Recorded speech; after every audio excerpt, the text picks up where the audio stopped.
You wake up at 3 a.m. with a racing mind and a physical exhaustion that refuses to settle into sleep. When you walk into a room, you involuntarily process every micro-expression and shift in posture from the people around you. Pop psychology often applies labels like empath or overthinker to this state.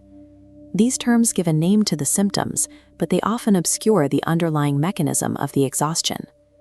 High-definition perception is frequently treated as an inherent personality trait or a form of emotional intelligence, yet the data suggests a different origin. This state is precisely defined as interoceptive hyperattunement. Viewing this exhaustion as an immutable part of your identity makes it impossible to address. Identifying it as a failure of neurological mechanics provides a clear path to recovery.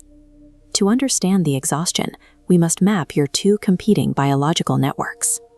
The interoceptive network scans the environment, routing external stimuli directly to the amygdala, your brain's threat detection center. Conversely, the interoceptive network maps internal status, sending signals through the vagus nerve to provide physical grounding. Your exhaustion is the result of a zero-sum trade-off. You are starving your interoceptive biology to fund a permanent state of external scanning. This imbalance produces a distinct physiological sensation, a feeling of being unmoored from your own body, with constant autonomic tension. High-definition awareness of others is the biological cost of interoceptive abandonment. You have traded your internal foundation for the ability to monitor the room. This hyper-vigilance is an architecture built during early development. Developmental neurology uses the strange situation task to observe how infants regulate emotional distress in unfamiliar environments. An infant who cannot find internal grounding learns to secure safety by outsourcing their attention. They become experts at tracking caretaker micro-expressions to predict the next shift in their environment. This survival strategy often persists into adulthood as a vestigial trauma response. The subconscious continues to run this childhood algorithm, scanning for danger, even in environments that are objectively safe. This perpetual scanning forces the brain to produce vasopressin. Vasopressin locks the autonomic nervous system into a permanent monitor mode, which actively prevents the parasympathetic system from entering a state of rest. Late-night anxiety stems from this archaic childhood operating system, rather than a current crisis.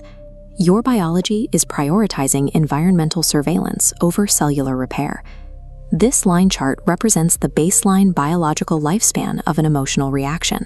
An emotional chemical wave naturally flushes from the bloodstream in exactly 1 minute and 30 seconds. For many, a single stressor creates hours of physical fallout, extending long after the initial trigger has passed. This discrepancy is caused by cognitive rumination.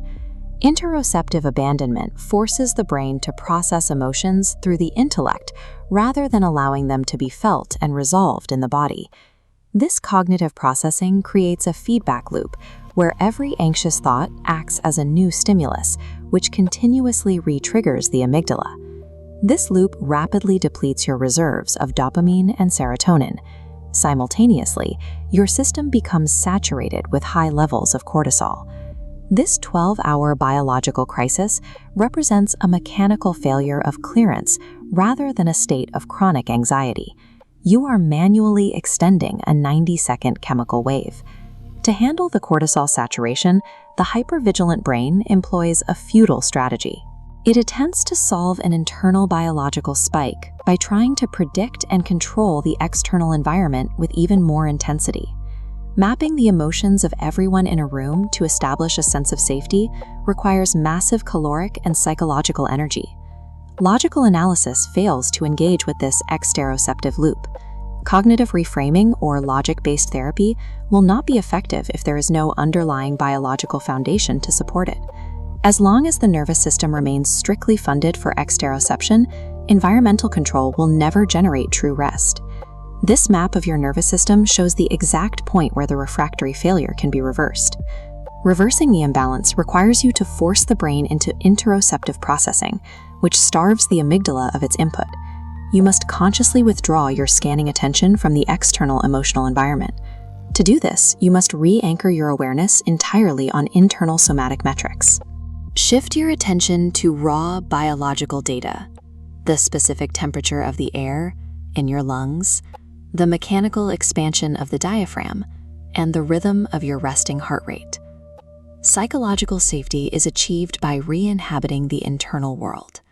Drop your exteroceptive scanning. Shift your focus to your interoceptive baseline right now, and let your system settle into the darkness.